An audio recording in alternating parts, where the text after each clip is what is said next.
Ciudad de los Libros, un encuentro ciudadano en el que celebramos la palabra y que este año tiene como tema de conversación expediciones.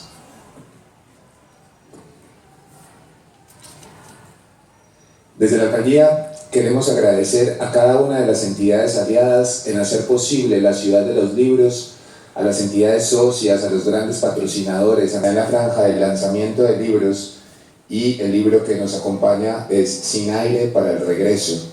Para ello nos acompañará su autor, Eiri Sindic Mejía Lara, y será presentado por Juan Diego Mejía. Les agradecemos su presencia, bienvenidos. Gracias, Walter. Muy buenas noches. Quiero agradecerles la presencia. Me parece muy especial que hayan venido porque se trata de un autor en el que yo creo mucho y además es un autor desconocido para nosotros. Venir acá es un acto de, no solamente de curiosidad, sino también de solidaridad. Yo sé que los que están acá son escritores y trabajan en el tema de la literatura. Yo quisiera que aprovecháramos este rato. Esto lo podríamos hacer inclusive un poco más cercano, pero no importa, hagámoslo así. Esto es un ritual que tiene la fiesta, sigamos los rituales, que eso de todas maneras bautiza a las personas, y yo creo que esta es una especie de bautizo para Eiri. Eiri fue estudiante de la Universidad Nacional de la Escritura de Maestría Creativa, y a mí me llamaba la atención cuando hablaba. Nosotros teníamos la estructura de la maestría, se basa en 4 semestres en los que los estudiantes desarrollan un proyecto. Entonces hay momentos en que trabajan individualmente y otros momentos en que trabajan en grupo con el aula, y otras veces se juntan todos. Cuando se juntaban todos, yo vi hablar a un mexicanito que contaba historias unas historias marginales. Yo todavía no lo identificaba como que fuera de la primavera árabe ni nada de esto. Me parecía que era algo como muy contestatario y me gustaba el tono en el que hablaba. La palabra que él utilizaba me gustaba, y poco a poco fui conociendo su obra hasta que por fin me tocó trabajar con él el texto final para grado. Es un hombre terco, se los advierto, es un hombre muy terco, y el hecho de que esté aquí es un hecho de terquedad. ¿Quién se viene de Guadalajara para Medellín a promocionar su obra y a arriesgarse de que no venga nadie al evento? Pero por fortuna tenemos unos asistentes que veo que están muy interesados, y por eso es que quiero agradecerles. Aprovechemos ahí para que hablemos primero de la novela y después vamos a hablar de otros asuntos de la literatura que sé que serían muy bien recibidos por ellos. Contemos un poco en qué consiste la novela, porque yo creo que tiene como varios escenarios. Tiene Ciudad Juárez, tiene Barcelona, tiene el Sahara Occidental, Alemania. Pero hablemos un poco de esto. Cuéntanos lo que, sin spoiler, a ver qué nos puedes contar de la novela, y entremos en materia, porque me parece fascinante. Es un tema que no es muy normal de que hablemos acá. Vamos a hablar un poquitico de lo que pasó en esta historia. Bien, primero muchas gracias por darse la vuelta. La verdad es que sí es muy, muy gratificante estar acá. Primero creo que tenemos esta presentación pendiente.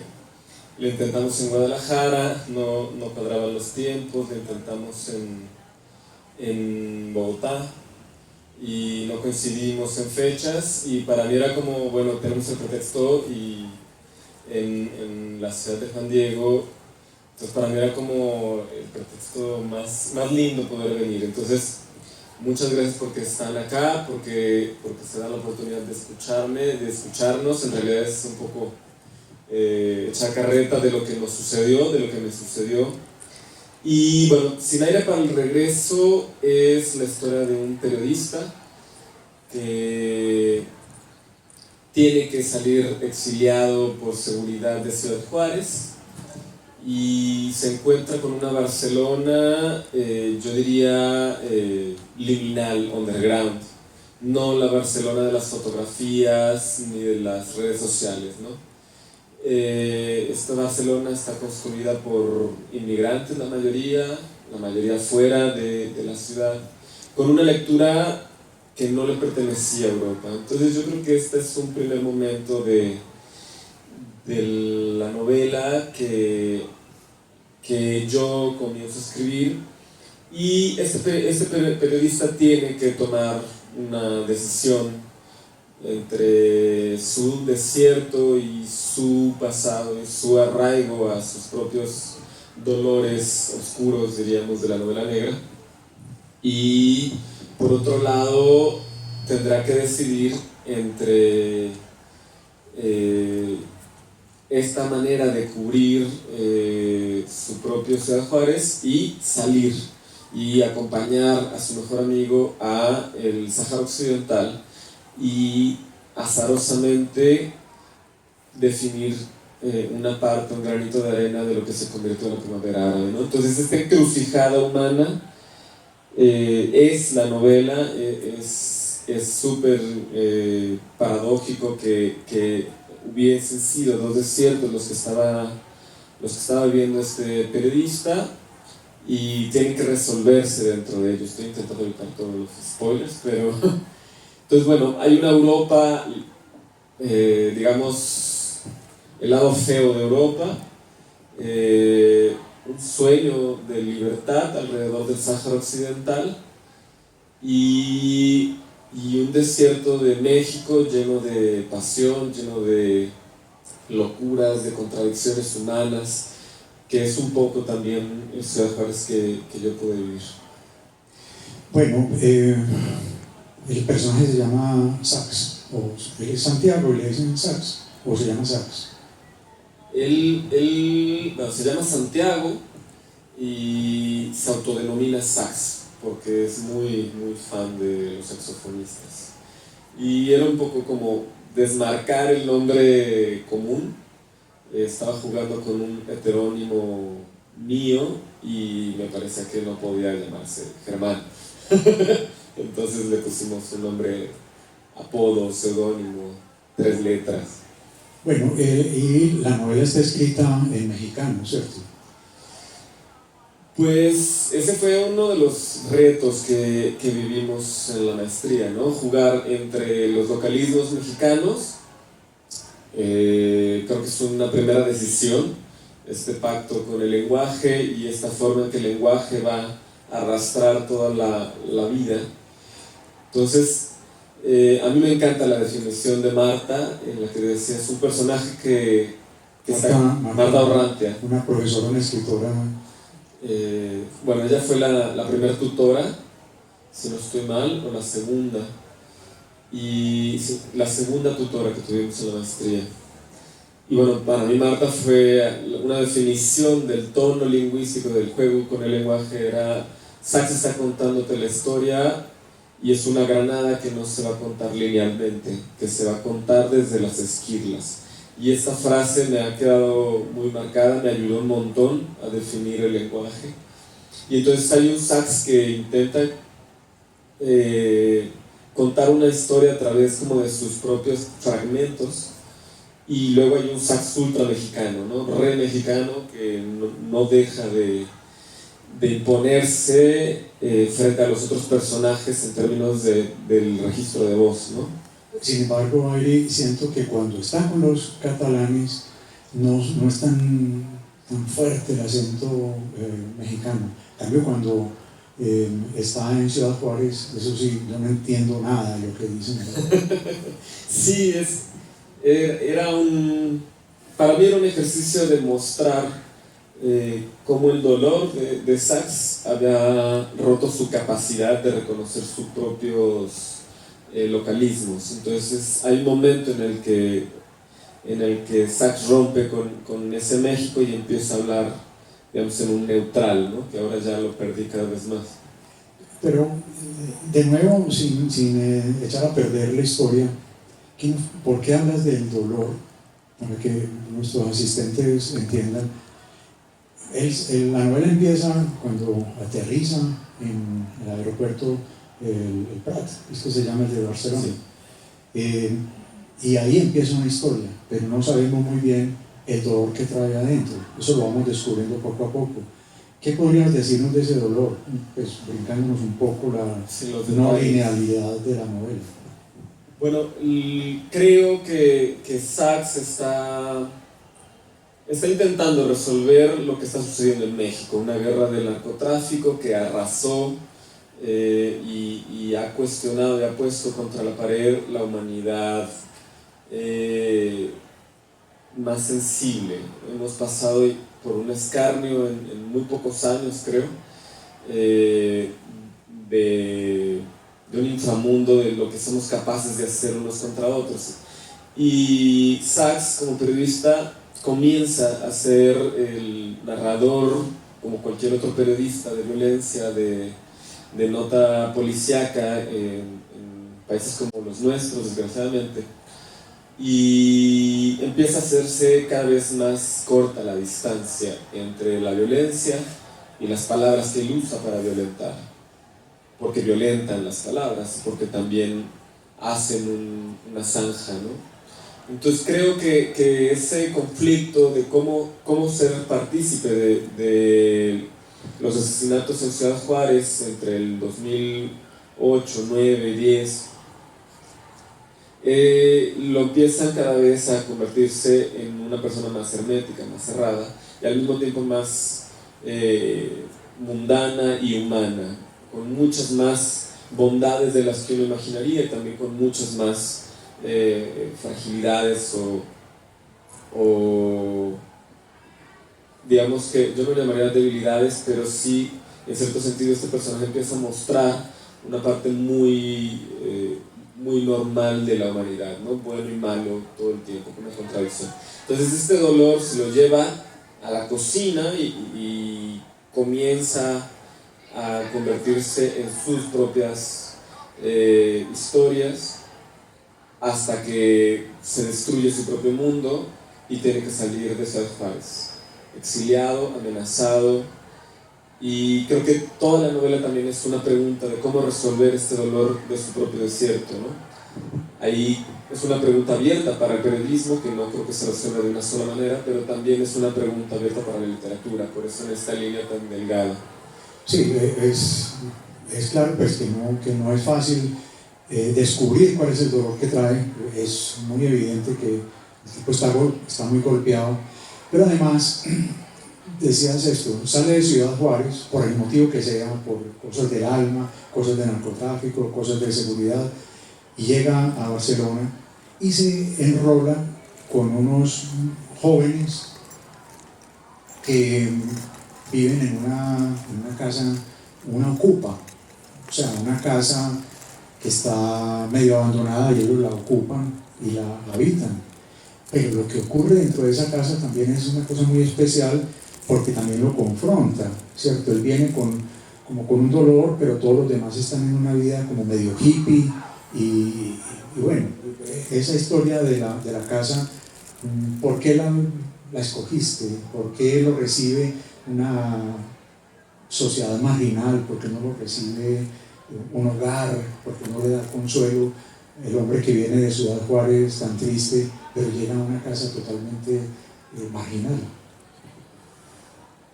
Creo que en parte Sachs está leyendo a Europa no como un lugar acogedor en el sentido, creo que lo dice en una frase, la Bella Europa. No es la Bella Europa la que nos tiene congregados armoniosamente, ¿no? Sino es una Europa llena de muchos Sachs, ¿no? De muchos Rodrigos, de muchas Milas, de muchas Inés.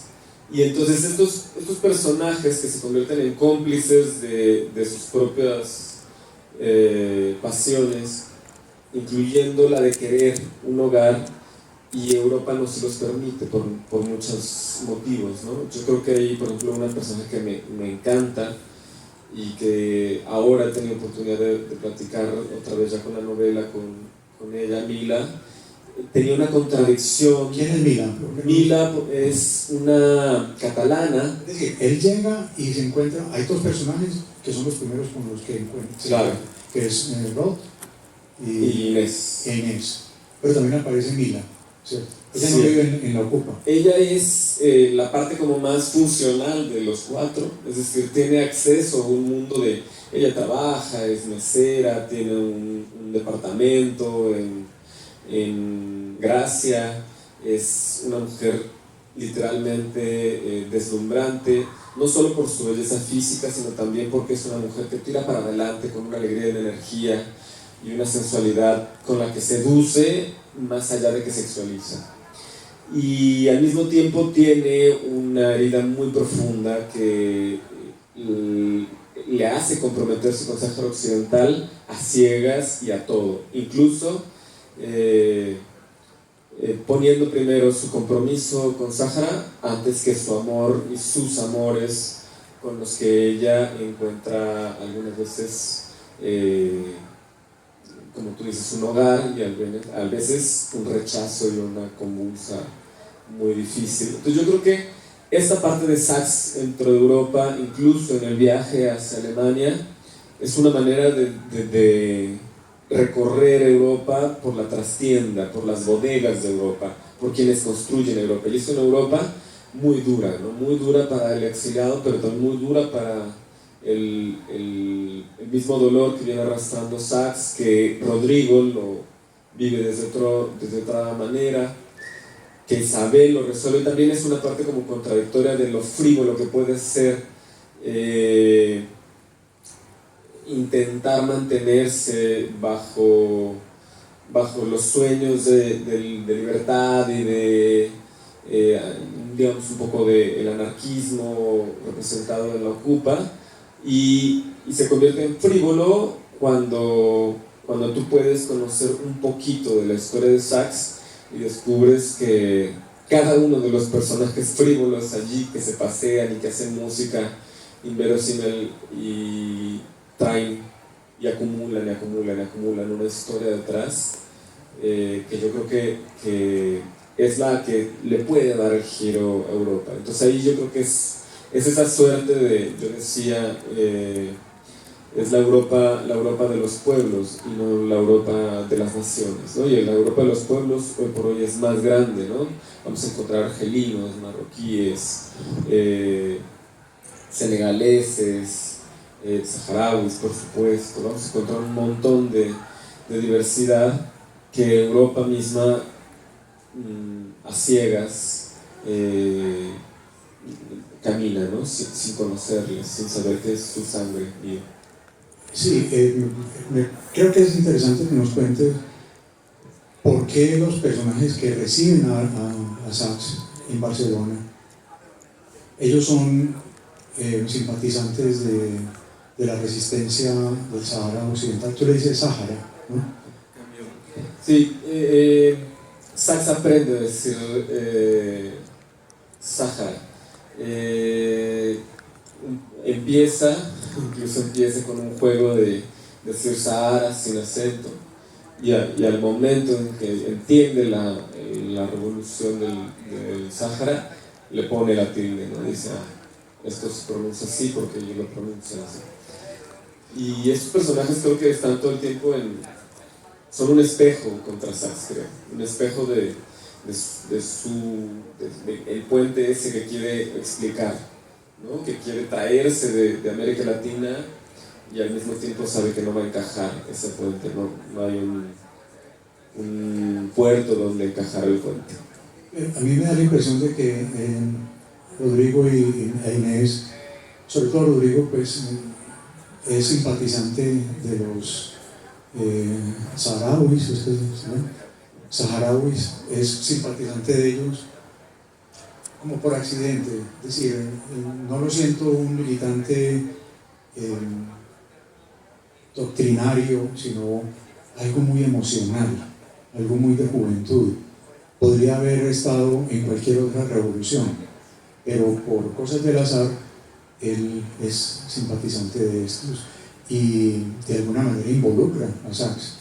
Entonces, yo creo que es importante también que nos expliques qué es esa revolución que se da en Marruecos, que se da, perdón, en el Sahara Occidental, en contra del rey Mohamed VI de Marruecos. Cuéntanos brevemente. Brevemente. Bueno, en el Sáhara Occidental, en el 75 muere Franco, y a la muerte de Franco venden el Sáhara Occidental a Marruecos y Mauritania.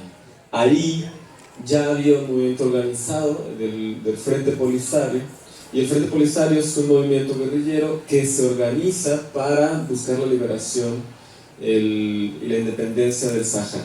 Sáhara es un país entre Mauritania, Marruecos y Argelia. Al norte de África, ¿no? El norte de África con costa en Atlántico. Y entonces la relación que tiene Rodrigo es una relación, primero le sucede en sus años de pintor y de músico en España y en Europa, que tiene que estar entrando y saliendo sucesivamente del territorio Schengen, y Marruecos está entrando, Marruecos está a la frontera, él va como músico, atraviesa Marruecos y conoce el conflicto del Sahara porque la gente lo recibe, él hace música en las calles y lo acoge, pero también, y esa historia no está en la novela, lo intentan asaltar a Rodrigo en algún momento y los saharauis lo ayudan y le ayudan a que no lo roben los marroquíes. Y empieza a conocer esta historia y empieza a hacer viajes consecutivamente a las zonas ocupadas del Sáhara Occidental, hasta que llega un momento en el que dice: no, yo quiero ir a los campamentos de refugiados en Argelia. Y él se engancha en una, como tú dices, una cuestión pasional de acompañarlos, se hace muy amigos de los saharauis, vive con gente saharaui en la casa ocupa, y empieza a encontrar que él con la música puede ayudar. Y es este sueño de cambiar el mundo, y también este sueño de él intentar seducir a todos porque lo acompañen en ese sueño, ¿no? Y creo que Rodrigo, eso es la magia de Rodrigo, que convence a todos de una manera sutil, y llega un momento en el que mantiene a todos en el centro del huracán de lo que se convirtió después la primera intifada, la primavera. Airi, cuéntanos cómo fue la investigación de esto, de dónde salió esa historia. Por momentos uno siente que hay vivencias, obviamente, pero yo sé, por lo que nos has contado alguna vez, que también hay una investigación. ¿Cómo se hizo esto? ¿Y cómo catalogarías esta novela? ¿Es de una investigación o es una autoficción? ¿Cómo es esto? Bueno, la investigación es una cobertura como periodista. Yo estoy junto con Mila haciendo la cobertura y recepción y la estrategia de medios, recibiendo toda la información que manda Rodrigo e Inés, y este proceso yo lo que hago es un diario de campo muy literal, por así decirlo, porque entonces todo el tiempo estoy jugando y metiéndole la ficha de capturar los detalles, la atmósfera, la locura de Rodrigo, la sensualidad de Mila, la lealtad de Inés con Rodrigo. Y entonces este diario de campo de antropología, de etnografía, lo convierto en una autoetnografía. Esta autoetnografía, después, cuando viajo a los campos de refugiados, ya no me alcanza el cuaderno, y empiezo a grabar audios, a tomar fotografías, a grabarme a mí en cámara, intentando contar. Pero cuando hablas de mí, ¿es el personaje o es el y autor? entonces ya no soy yo.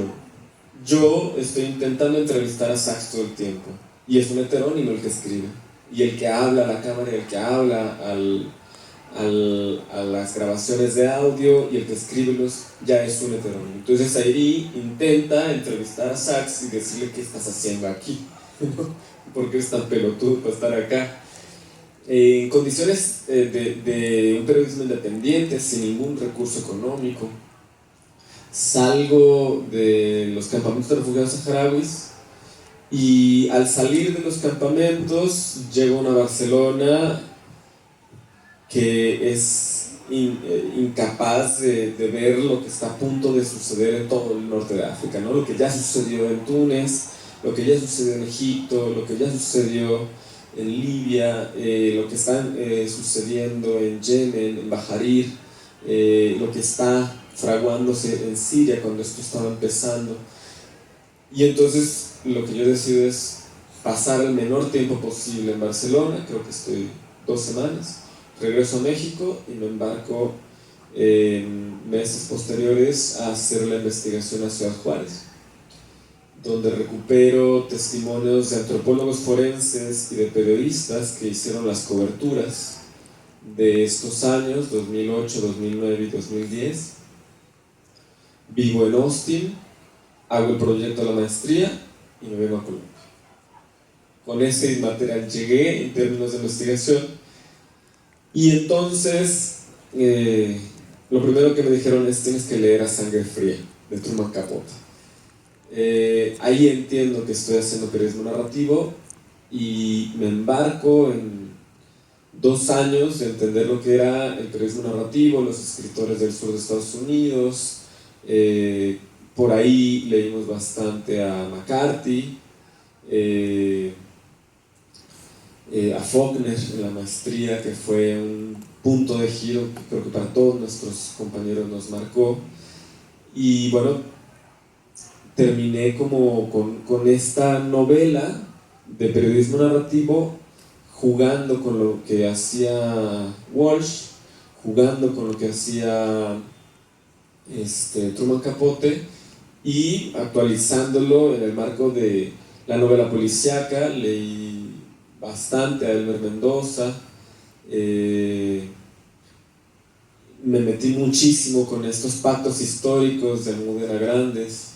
Entonces ahí intento resolver lo que no puede resolver el periodismo con técnica, ¿no? Y es el ejercicio de esta novela, es no ficcionar lo menos posible los hechos. Hay registros de voz intactos de las grabaciones, hay escenas una u otra compactadas y hay una autoetnografía a lo que se convirtió en un monólogo interior y un viaje mental muy extraño. Pero ¿de dónde sale la historia?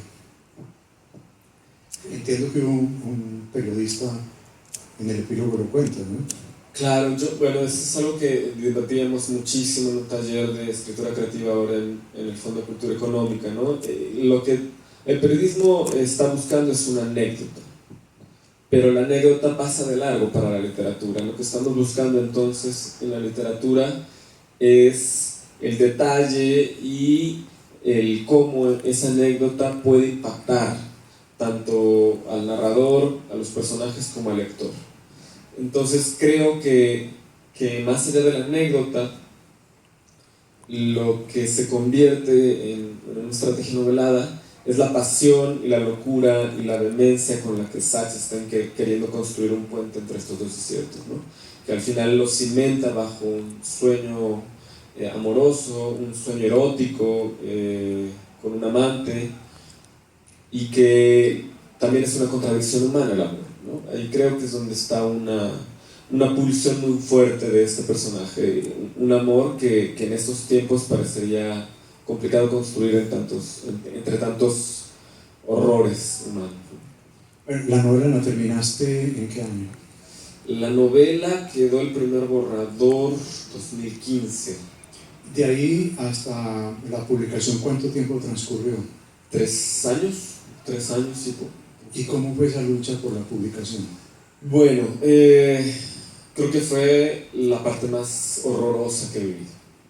Escribir la novela es un clavado a ti mismo, es un clavado a tus propias entrañas, pero cuando empiezas a buscar un lector, un editor que te acompañe en eso, este es un cómplice.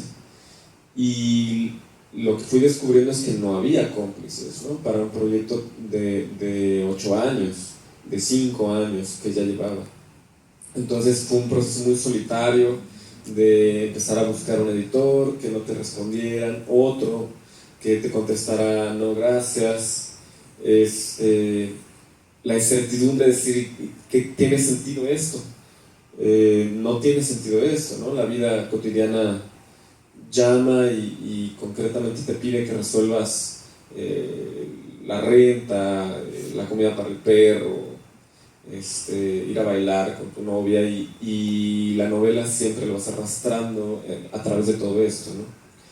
Entonces, ahí me separé de mi pareja en ese momento, fue un momento difícil y justo en el momento en el que yo ya tenía la novela en el cajón, que dije esto ya no tiene sentido, me habla la Universidad de Guadalajara, el Centro Universitario de Ciencias Sociales y Humanidades, y me dice, venga, vamos a publicar la novela,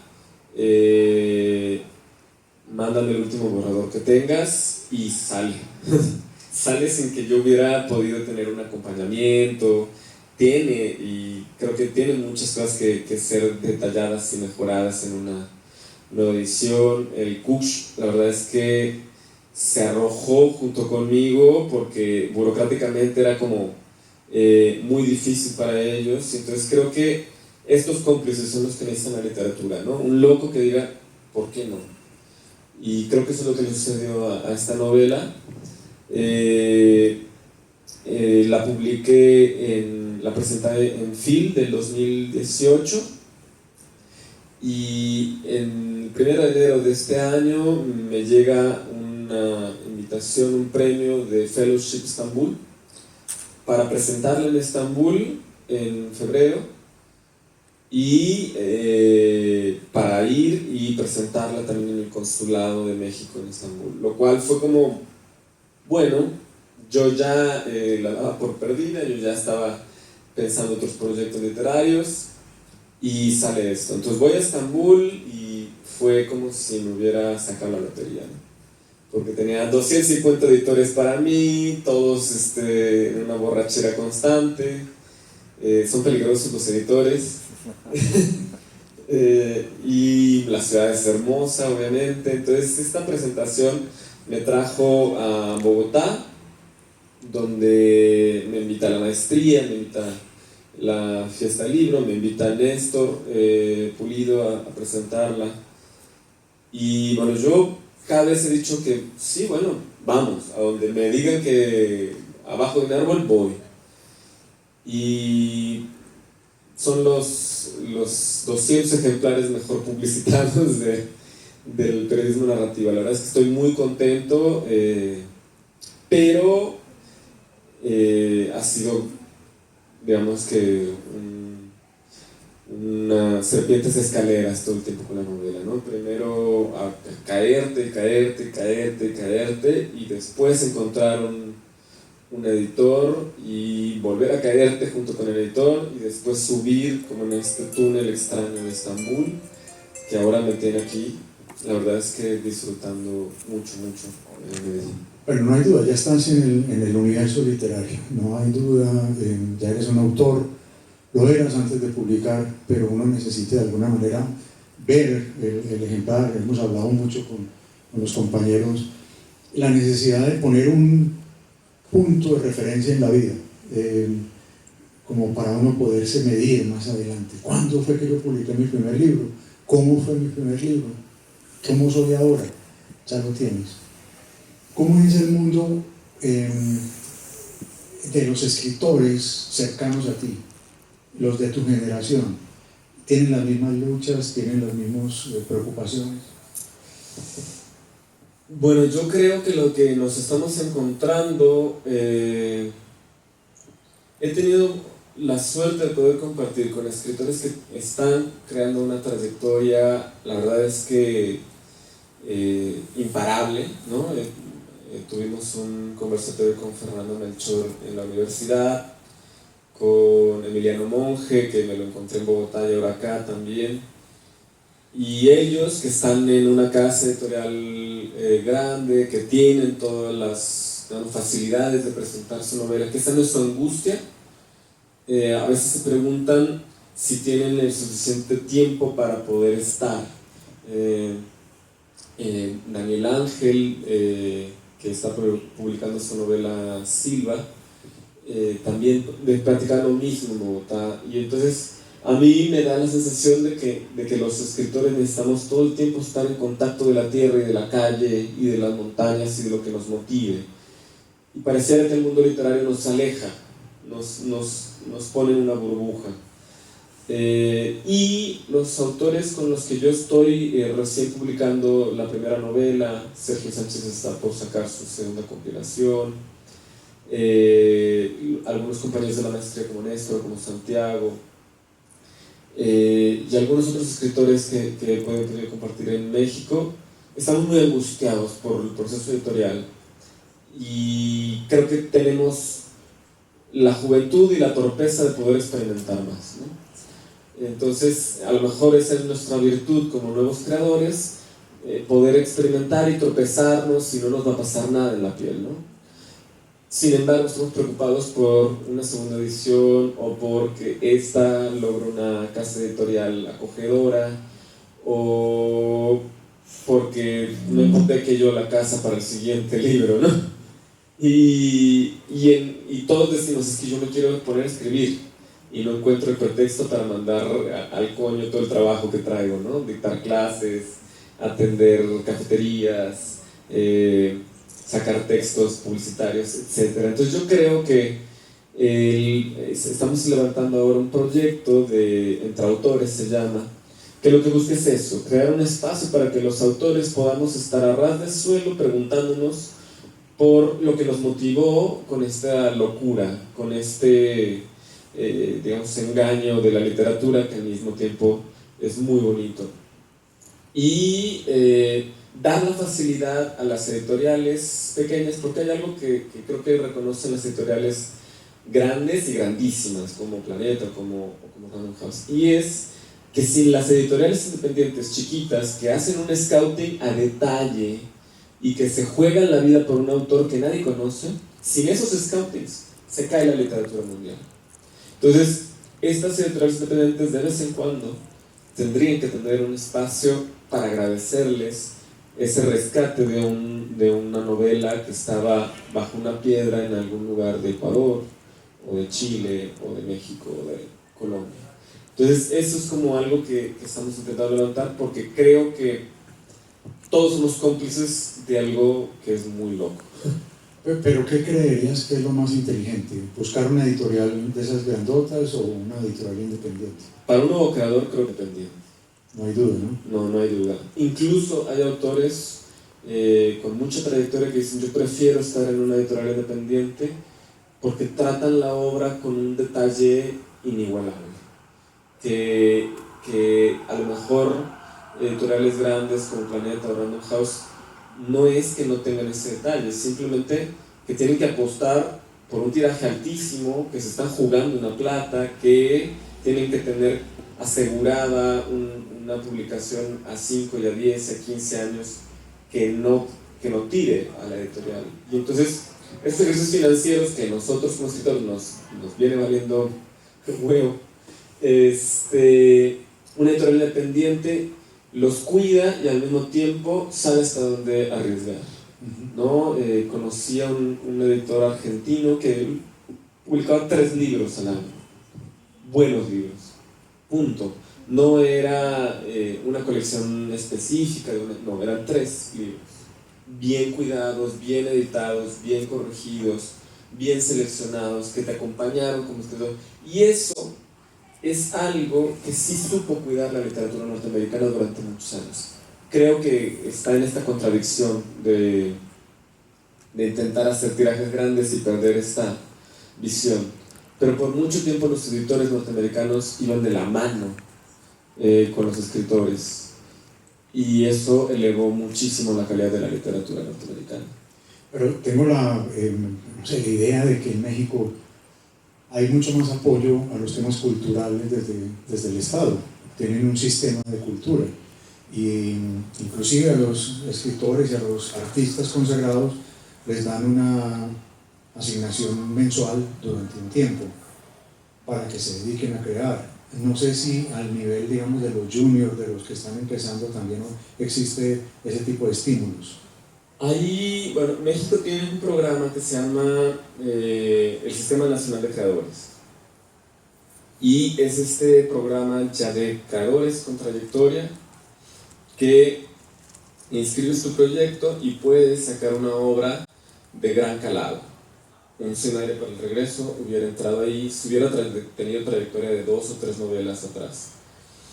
Pero tiene un proyecto que se llama Jóvenes Creadores de Fonca, que viene sacando desde muy chiquitos, hablamos desde los 17 años, 14 años, hasta los 35 años, donde puedes aplicar con concursos de poesía, puedes aplicar con ediciones, puedes aplicar con publicación, y se extiende no solo a letras, ¿no? a todas las artes, música, teatro, danza.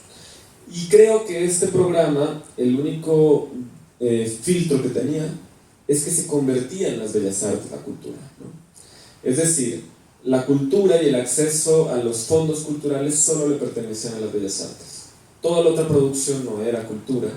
Y esta es una tradición que se ha peleado desde Octavio Paz, donde quien se queda a la batuta se convierte en una élite, ¿no? Entonces fue Octavio Paz, Monsiváis, por ahí en algún momento decían que Volpi o Villoro eran los nuevos Octavio Paz, y entonces era una cultura oficialista, acrítica, en el sentido más propositivo. Y entonces me parece que sí hay que cuestionarnos que la cultura se convierta de élite, ¿no? Porque es un privilegio saber organizar las oraciones y organizar una idea después y terminar con estas cosas que son un sueño. Pero yo estoy convencido de que las mejores historias no están en los doctores de letras.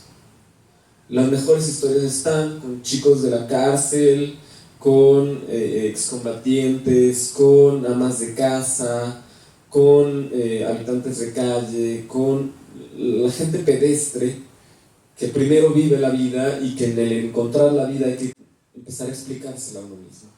Entonces, creo que tú eres un ejemplo de ello, de que te fuiste encontrando con las letras a partir de muchas otras exploraciones, que era la vida. No sé si primero te propusiste ser escritor y después viviste, o al revés. Hay algunos compañeros escritores de México que sí, primero se propusieron escribir y después vivir. Y yo creo que habrá que invertir para poder escuchar un poco más, ¿no? Y también es que los jóvenes lectores viven a una velocidad enorme y leen más de lo que creemos, ¿no? Porque creemos que este formato es único, y ahí hay formatos que los jóvenes están inventando, haciendo pegotes de fragmentos de Twitter que luego los convierten en una historia o en un short story, y empieza ahí a elucubrarse una forma de imaginar.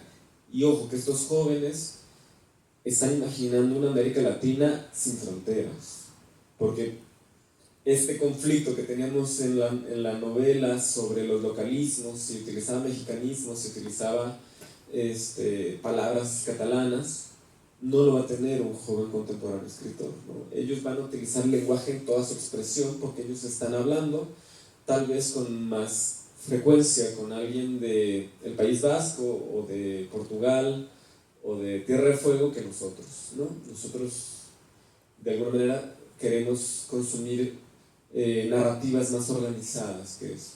Y entonces ahí es donde están preguntas literarias mías para el futuro, y sobre todo creo que esas preguntas las voy a encontrar escuchando a los jóvenes y caminando esa calle que están recorriéndolos. Me cuesta un poco entender que la literatura se convierta en una cápsula del que puede escribir y el que no puede escribir. Yo creo que todos estamos obligados de alguna manera a contar la historia. Oyéndote hablar, que me gusta mucho cómo ha evolucionado tu discurso, ¿te sientes latinoamericano o solamente mexicano? ¿Te has logrado identificar con ese ser latinoamericano que en otra época era muy visible? En la época del boom, por ejemplo, ser latinoamericano era inclusive era un plus para el mercado. ¿Tú te sientes latinoamericano? Sí, en un momento dado creo que dejé de tener una patria clara. No sé en qué momento perdí esa lógica de patria, pero sí hubo un momento en el que regresé a Guadalajara y me era más fácil hablar con algún amigo que estuviera en España o en Ciudad de México o acá, algún amigo en Brasil, y entonces tenía esta curiosidad. Incluso en Estados Unidos conocí el movimiento chicano, que es maravilloso y que además explora la disolución de la frontera entre el inglés y el español, ¿no? Está Junot Díaz allí jugando con eso. Entonces llegó un momento en el que perdí mi lógica de mexicano. Mis alumnos dicen, pero usted es colombiano, chileno, ecuatoriano. No, soy de aquí, pero no me siento de Guadalajara. Y entonces creo que el boom en algún momento sí intentó crear una identidad muy clara de lo que era latinoamericano, porque además lo necesitábamos en ese momento, porque pasaban por encima de lo que quisiéramos contar para siempre, porque no se reconocía que estábamos dispuestos a narrar a nuestro modo. Y entonces creo que el boom latinoamericano tenía ese ímpetu, pero yo creo que esta novela y algunos otros proyectos que estoy construyendo, creo que buscan poner al escritor latinoamericano, la narrativa latinoamericana, a dialogar con el mundo, no con Europa o a través de Europa, no con Estados Unidos, a través de los cánones literarios de la narrativa norteamericana. Creo que tenemos perfectamente toda la posibilidad de montarnos en un viaje que atraviese Asia, que atraviese África, Oceanía. En términos narrativos tenemos todas las condiciones y sobre todo creo que estamos en un contacto mucho mayor con lo que sucede, sin el prejuicio de tengo que arraigarme y contarme desde esta seguridad. Es un nicho seguro, tal vez, ser muy localista. Bueno, Aili, yo creo que ha sido muy interesante todas estas confesiones, pero me queda también como la alegría de ver cómo se ha consolidado tu pensamiento y que ese arrojo y esa terquedad que tienes seguramente te va a llevar muy lejos en el tema de la literatura. Solamente te recomiendo paciencia. Esto es una cosa que se demora y va llegando, pero yo creo que vas a llegar, no tengo ninguna duda tampoco. Pues les agradezco mucho. No sé si tienes alguna otra cosa para... Bueno, pues me gustaría escucharlos, recibir todas las preguntas, inquietudes.